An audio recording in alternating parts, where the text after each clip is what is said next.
Is it worshiping graves? Or are they just Wahhabis?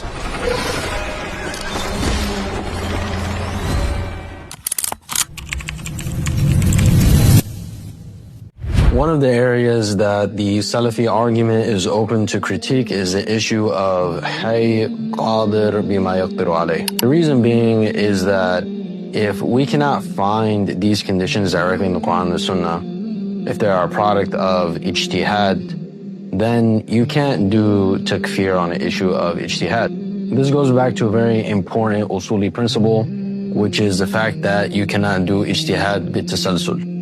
You cannot do ijtihad upon an ijtihad. Rather, every ijtihad must be based on primary sources. Because if a person does ijtihad on another ijtihad, then they are now performing legal reasoning based off of a human being's legal reasoning.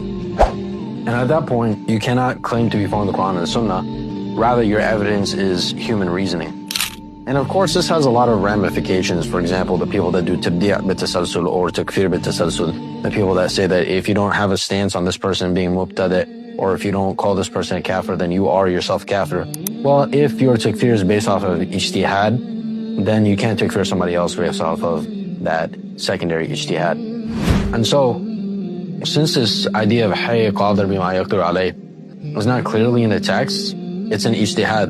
And so Salafis have to overcome that to justify doing takfir based off of it. That being said, if we are able to define ibadah in a specific way, and if our definition of ibadah is in line with all the nusus, then someone giving ibadah to other than Allah is a takfirable offense. So long as the preconditions, the mawani' are removed, and evidence is established, iqamat al-hujjah, and there is a benefit to the fatwa.